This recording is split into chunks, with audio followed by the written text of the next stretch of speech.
नमस्कार, आप देख रहे हैं लोकमंच न्यूज और मैं हूं आपके साथ सत्यम गौर। बात करेंगे किसान आंदोलन को लेकर। आपको बताते चले कि 26 नवंबर से किसान दूसरे साल में प्रवेश कर जाएंगे, लेकिन किसानों और सरकार के बीच अभी तक समस्या का समाधान नहीं हो पाया है। किसान आंदोलन 26 नवंबर को दूसरे साल में प्रवेश कर जाएगा। बुधवार को किसान आंदोलन का 349वां दिन है और खास तौर पर आपको बताते चले कि पंजाब, हरियाणा, पश्चिम उत्तर प्रदेश और उत्तराखंड, राजस्थान व दिल्ली में किसानों पर नजरें रखने के लिए अतिरिक्त पुलिस बलों की तैनाती करनी पड़ी है। स्थिति स्थानीय पुलिस की नफरी का करीब 30% हिस्सा किसानों को के बंदोबस्त में लगाया गया है। और आपको बताते चले कि किसान बेहद आक्रोशित नजर आ रहे हैं। वहीं आपको बताते चले कि 29 नवंबर से दिल्ली में संसद का शीतकालीन सत्र शुरू हो रहा है। संयुक्त किसान मोर्चा अंत तक 500 चयनित किसानों को संसद में भेजेगा, जो कि शांतिपूर्ण तरीके से प्रदर्शन करेंगे। और इसी को लेकर चर्चा करेंगे। हमारे साथ अलग अलग जिले से हमारे संवाददाता जुड़ गए हैं। हमारे साथ भूपेंद्र जुड़ गए हैं, जो कि अलीगढ़ से हमारे साथ सीधा लाइव जुड़े हुए हैं। कदीम बुलंदशहर से हमारे संवाददाता सीधा लाइव जुड़े हुए हैं और इसी के साथ लखनऊ से हमारे संवाददाता लाइव हमारे साथ अमन जुड़ गए हैं। तो सबसे पहले कदीम का रुख करेंगे। कदीम, जिस तरीके से किसानों को अब 26 नवंबर से दूसरे साल में प्रवेश कर जाएंगे किसान, तो लगभग 1 साल पूरा हो गया किसानों को आंदोलन करते हुए, लेकिन समाधान का कोई रास्ता नजर नहीं आ रहा है। कदीम। बिल्कुल सत्यम जी, 1 साल पूरा होने को जा रहा है किसान आंदोलन को, लेकिन अभी तक कोई भी सरकार और किसानों के बीच में बात नहीं बनी है। लेकिन इसका सीधे तौर पर यही माना जा सकता है कि कहीं ना कहीं भारतीय जनता पार्टी को जो यूपी के अंदर आंकड़ों के हिसाब से बताया जाता है कि 70% किसान हैं और 70% के 70% किसान लगातार दिल्ली में आंदोलन कर रहे हैं। पिछले 1 साल आज तक हो चुका है, जो कि अभी तक भी भारतीय जनता पार्टी किसानों की बात मानने को तैयार नहीं है। तो अब सीधे तौर पर माना जा सकता है सत्यम जी की कहीं ना कहीं भारतीय जनता पार्टी को इस बात जो किसान है वो किसानों का दर्द नहीं देखा जा रहा है, जो कि भारतीय जनता पार्टी किसानों का दर्द नहीं समझ रही है। वही किसानों का सीधे तौर पर कहना है कि 2022 का विधानसभा का आगामी चुनाव है और कहीं ना कहीं भारतीय जनता पार्टी अगर बात नहीं मानती तो पूरे प्रदेश के अंदर किसान जो है लगातार पिछले काफी लंबे समय से महापंचायतें भी कर रहे हैं और काफी महापंचायतें प्रदेश के अंदर हुई है। तो सीधे तौर पर माना जा सकता है सत्यम जी की अगर भारतीय जनता पार्टी किसानों की बात नहीं मानती है तो किसान और सरकार के बीच जो काफी लंबे समय से जो कुछ टाइम वार्ता हुई थी। ठीक है कदीम, एक सेकंड आपको रोकना चाह रहे हैं। कुछ तस्वीरें हमारे साथ हैं, जो तस्वीरें हम आपको फुल स्क्रीन में दिखाना चाहते हैं। जरा पीसीआर ये तस्वीरें एक बार फुल स्क्रीन में काट कर दिखाइए किस तरीके से किसान प्रदर्शन कर रहे हैं।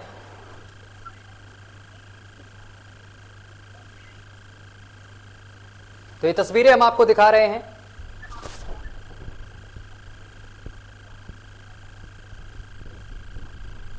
तो ये तस्वीरें एक बार देखिए किस तरीके से किसान प्रदर्शन लगातार कर रहे हैं। एक बार फिर से डिबेट में कुछ ही देर में पहुंचेंगे, लेकिन ये तस्वीरें एक बार देखिए। लगातार किसान करीब 1 साल बीतने को है, 1 साल होने को है किसानों को इस प्रदर्शन को लेकर, लेकिन लगातार प्रदर्शन कर रहे हैं। अभी तक समाधान जो है वो नहीं हो पाया है। 12 मरतबा की बातचीत भी हुई है, लेकिन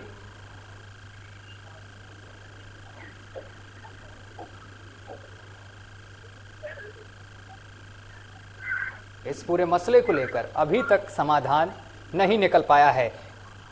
एक बार आपको अपडेट भी हम दे देते हैं।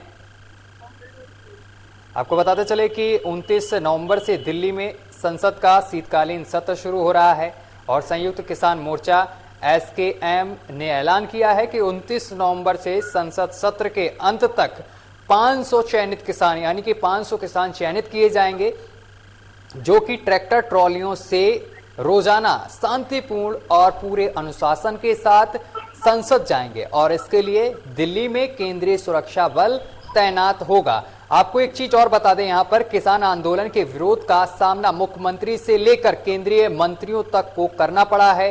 हरियाणा, पंजाब, उत्तर प्रदेश, राजस्थान में भाजपा नेताओं को अपने सार्वजनिक कार्यक्रमों की तैयारी किसान आंदोलन को देखकर तय करनी पड़ी है।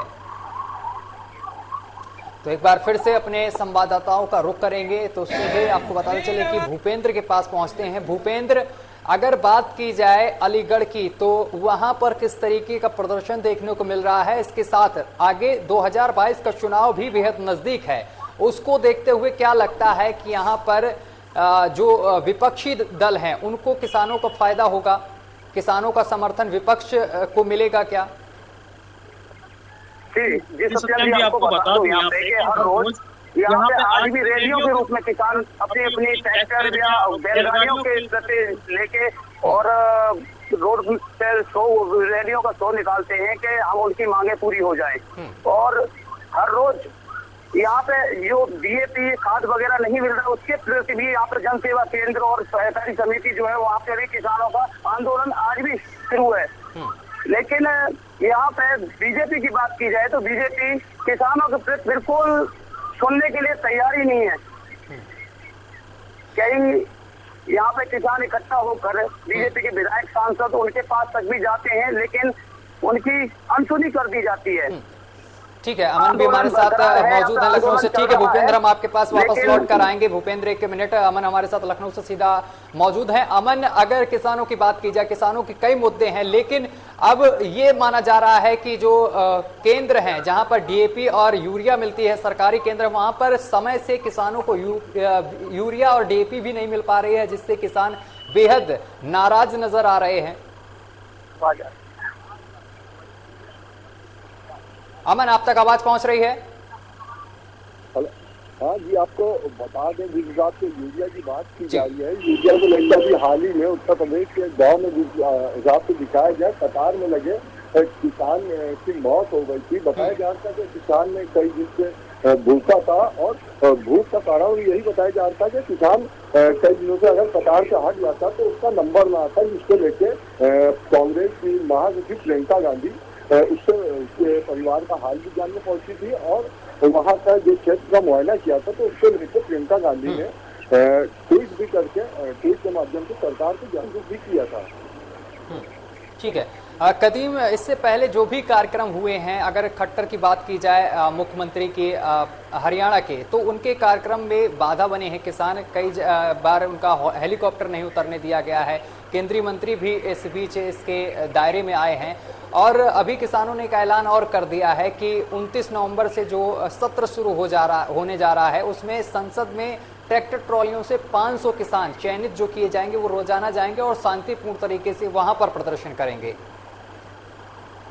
बिल्कुल सत्यम जी, इसमें कोई दो राय नहीं है। जैसा भी आपने कहा था कि हरियाणा में लगातार कई कद्दावर नेता मुख्यमंत्री सहित जो कि कट्टर हरियाणा के मौजूदा सीएम है, तो कई बार लगातार जहां पर महापंचायत के विरोध प्रदर्शन किसान लगातार कर रहे हैं। हालांकि ऐसा भी देखा गया है, जैसा भी आपने कहा था कि हरियाणा की बात कर लो, उत्तर प्रदेश की बात कर लो, कई राज्यों में ऐसा भी देखा गया है जहां पर कई राज्यों के सीएमओ को, जो कि भारतीय जनता पार्टी के सीएम है, मुख्यमंत्री है, कई राज्यों में तो लगातार किसानों ने काले झंडे दिखाकर विरोध प्रदर्शन किया है, करके जाहिर किया है। लेकिन कहीं ना कहीं अगर बात हम हरियाणा की करें तो हरियाणा में कई बार जैसा अभी आपने बोला कि हेलीकॉप्टर वगैरह वो नहीं उतरने दिया सीएम का, तो कहीं ना कहीं सीधे तौर पर भारतीय जनता पार्टी को किसानों का दर्द समझना चाहिए। भारतीय जनता पार्टी को एक बार ये संज्ञान में लेना चाहिए कि आखिर किसान पिछले एक लंबे साल से, एक लंबा समय होता है, 1 साल का लगातार विरोध प्रदर्शन कर रहे हैं, लगातार 3 काले कानूनों को वापस करने की मांग कर रहे हैं। लेकिन आखिर किसान क्यों नहीं सुन आखिर सरकार किसानों की बात क्यों नहीं सुन रही है? तो ये बहुत बड़ा सवाल है कि सरकार जो है एक तरफ किसानों की बात सुनने के लिए तैयार नहीं है, वही लगातार 70% किसान जो है यूपी के वो पूरे प्रदेश सहित अलग कई राज्यों में भी लगातार और राज्यों के जो किसान है लगातार 1 साल से धरना प्रदर्शन कर रहे हैं, विरोध कर रहे हैं 3 काले कानूनों का। लेकिन कहीं ना कहीं जहां हम लोग मीडिया के जो लोग हैं, मीडिया के संज्ञान में जो ये मामला आता है कि यूपी के 70% किसान विरोध कर रहे हैं, ऐसे काफी राज्यों में लगातार कहीं 35% लोग किसान विरोध कर रहे हैं, कहीं 70% किसान विरोध कर रहे हैं। लेकिन भारतीय जनता पार्टी जो है वो कहीं भी किसानों की बात मानने के लिए तैयार नहीं है। तो सत्यम जी, सीधे तौर पर माना जा सकता है कि भारतीय जनता पार्टी को 2022 का विधानसभा का चुनाव है, सीधे तौर पर भारतीय जनता पार्टी को ये जो किसान है, हालांकि भारतीय जनता पार्टी के कई कद्दावर नेता ये लोग कह भी चुके हैं कि ये कोई असली किसान नहीं है, ये सब नकली किसान है, खालिस्तानी है और इधर इस तरह की बातें आई है। लेकिन कहीं ना कहीं अगर वो वाकई में सच्ची में किसान है और किसान परिवार से है तो वो 2022 में इनको आईना दिखाने का काम करेंगे। और अगर भारतीय जनता पार्टी के नेताओं की बात सही है या भारतीय जनता पार्टी के कद्दावर नेताओं की बात में दम है, तो कहीं ना कहीं भारतीय जनता पार्टी को अपनी जीत दिखाई दे रही है। इतना विरोध प्रदर्शन के बाद भी भारतीय जनता पार्टी ताल ठोकर ये दावे कर रही है कि 350 प्लस सीट उत्तर प्रदेश के अंदर आएंगी। तो कहीं ना कहीं ये जो दावा है, वादा है 350 प्लस सीट का, स्वतंत्र सीधे तौर पर एक फर्जी किसानों को देते हुए कि जो लगातार भारतीय जनता पार्टी के कहने की फर्जी किसान है। तो अगर वाकई में फर्जी किसान है ये सोचकर भारतीय जनता पार्टी दावे कर रही है, लेकिन अगर कहीं ना कहीं बात करें किसानों के दर्द की, जहां पर लगातार 600 से भी ज्यादा किसान शहीद हो गए और भारतीय जनता पार्टी ने शोक तक भी नहीं मनाया। लेकिन अगर हम बात करें विपक्ष की, तो स्वतंत्र लगातार विपक्ष ने शोक के साथ साथ किसान आंदोलन का साथ भी दिया। आम आदमी पार्टी हो, कांग्रेस पार्टी हो, लगातार कई विपक्ष पार्टियों ने किसानों के साथ थी और आज भी है। समाजवादी पार्टी लगातार किसानों के साथ थी, आज भी है। लेकिन कहीं ना कहीं अगर जिस तरह से किसान फिर दोबारा एक बार दिल्ली में हुंकार भरने की बात करें, हालांकि राकेश टिकैत जी का कहना है कि सीधे तौर पर कि संसद तक भी किसान जाएंगे, शांतिपूर्ण प्रदर्शन पूरे देश के अंदर होगा,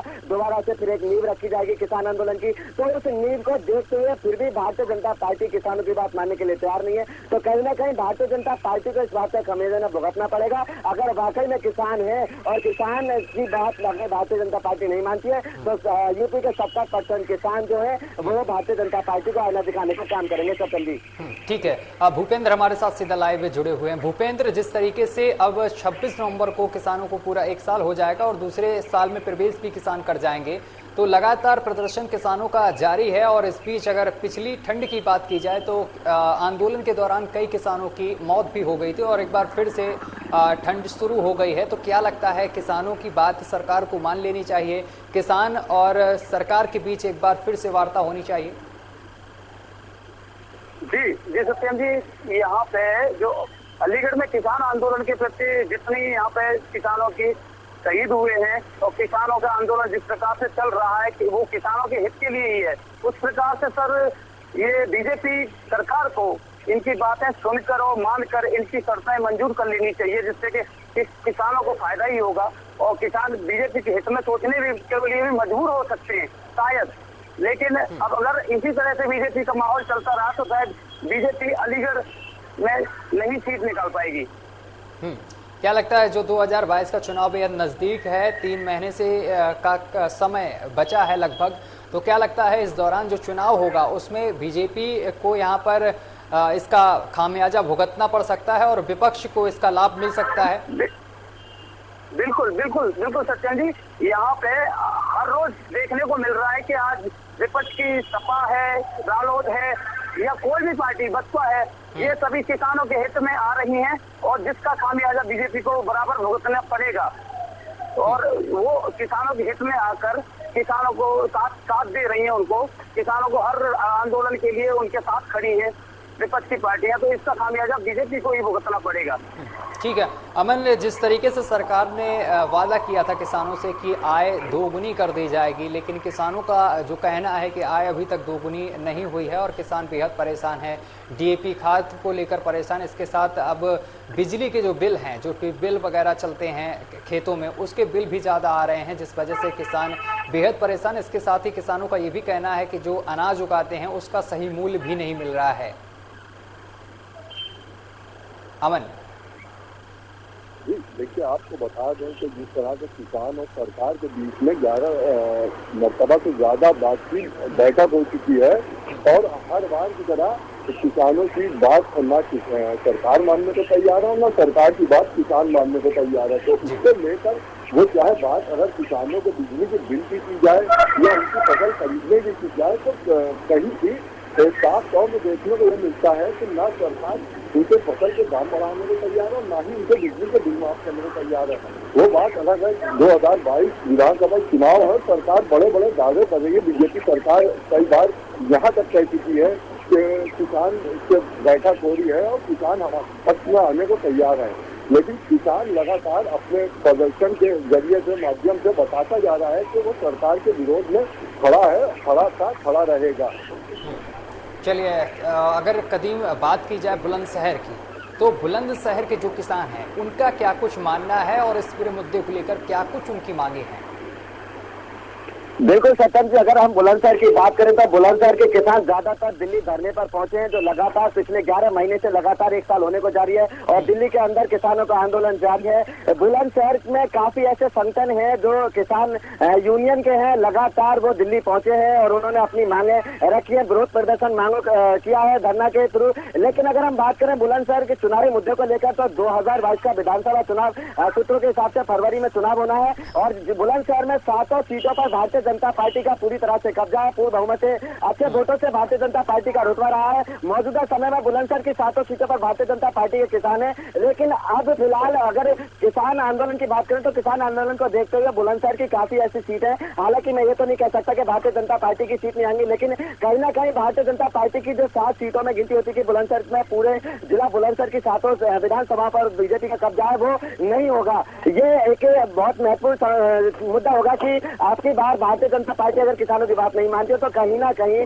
बुलंदशहर की 7 सीटों में से भारतीय जनता पार्टी की सीटें कम होंगी, क्योंकि कई विधानसभा में ऐसे किसानों की काफी संख्या में किसान है जो लगातार विरोध प्रदर्शन कर रहे हैं और भारतीय जनता पार्टी को हराने का वादा भी कर रहे हैं, दावा भी कर रहे हैं। और सीधे तौर पर किसानों का कहना है कि अगर भारतीय जनता पार्टी किसानों की बात नहीं मानती है तो बुलंदशहर के अंदर किसानों का तो सीधा दावा है कि 7 सीटों से भारतीय जनता पार्टी हारेगी। लेकिन ऐसा नहीं है कि 7 सीटों भारतीय जनता पार्टी हारे, लेकिन कहीं ना कहीं सत्यम जी इसका बहुत बड़ा असर देखने को बुलंदशहर में मिलेगा, क्योंकि बुलंदशहर की कई विधानसभा में एक किसान जो है वो किसानों का समूह है, लगातार काफी संख्या में किसान जो है वो बुलंदशहर से बिलोंग करते हैं, लगातार दिल्ली में धरना प्रदर्शन में भी शामिल हो रहे हैं। जी कदीम, जिस तरीके से आप बता रहे हैं कि यहाँ पर बीजेपी को इसका खामियाजा भुगतना पड़ सकता है, लेकिन जो विपक्षी पार्टियां हैं वो भी लगातार यहाँ पर जनसभाएं कर रही हैं और जनता को लुभाने की पूरी कोशिश की जा रही है। अगर कांग्रेस की बात की जाए तो कांग्रेस लगातार किसानों के बिल माफ और कर्ज माफ की बात कर रही है, इसके साथ बच्चों को स्कूटी और मोबाइल देने की बात की जा रही है, रोजगार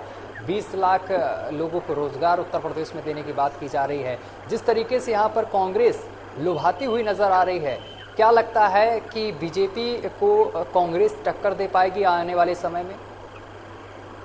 सत्यम जी, अगर हम टक्कर की बात करें तो भारतीय जनता पार्टी की और कांग्रेस की टक्कर की, जैसी अभी आपने बात कही थी कि प्रियंका गांधी ने पूरे प्रदेश के अंदर ऐलान किया है कि 40% महिलाओं को सीट दी जाएगी और जो कि स्टूडेंट है, छात्रा है, उनको एक्टिवा या स्मार्टफोन दिया जाएगा। तो ये चीज है कि इतना बड़ा मुद्दा नहीं है कि प्रदेश पूरा कांग्रेस की तरफ चला जाएगा। लेकिन अगर हम बुलंदशहर की बात करें तो ऐसी कोई टक्कर की यहाँ बात नहीं है, कांग्रेस पार्टी का इतना दबदबा नहीं है बुलंदशहर के अंदर। लेकिन फिर भी कहीं ना कहीं जनता की अगर हम बात करें तो लगातार जनता के साथ किसानों के साथ में कांग्रेस पार्टी शुरू से रही है। अभी तक भी कांग्रेस पार्टी के सभी कद्दावर नेता किसानों के साथ हैं। आम आदमी पार्टी की बात कर लो, भारतीय जनता पार्टी के जो विपक्षी पार्टियां हैं, समाजवादी पार्टी की बात कर लो, समाजवादी पार्टी के लगातार कद्दावर नेता सहित राष्ट्रीय अध्यक्ष सहित किसानों के साथ हैं, लगातार धरनों में बैठे हैं, लगातार दिल्ली तक भी पहुंचे हैं। और अगर बुलंदशहर के कद्दावर नेताओं की बात करें, गुड्डू पंडित की बात करें जो आरएलडी से बिलोंग करते हैं और उनके छोटे भाई हैं मुकेश पंडित जी जो कि समाजवादी पार्टी से हैं, लगातार वो किसानों के बीच जा रहे हैं, लगातार उनका किसानों से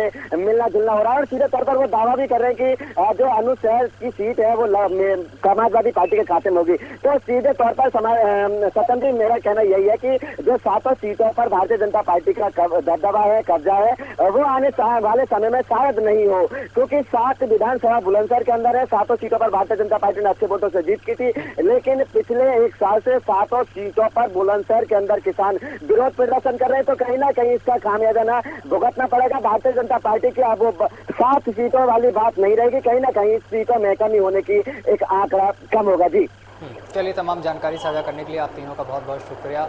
हमारे साथ भूपेंद्र जुड़े और इसके साथ कदीम और अमन हमारे साथ जुड़े लखनऊ से, तो आप तीनों का बहुत बहुत शुक्रिया तमाम जानकारी साझा करने के लिए। लेकिन किसान लगातार प्रदर्शन कर रहे हैं और 2022 का जो चुनाव है वो भी बेहद नज़दीक है। इसमें देखना होगा कि कहीं किसानों का लाभ जो है वो विपक्ष इसका फ़ायदा ना उठा ले किसानों के मुद्दे को लेकर, जिससे कि बीजेपी को इसका खामियाजा आने वाले समय में भुगतना पड़े। फिलहाल मेरे साथ अभी के लिए बस इतना ही। देश दुनिया की तमाम खबरें देखने के लिए देखते रहिए लोकमंच न्यूज।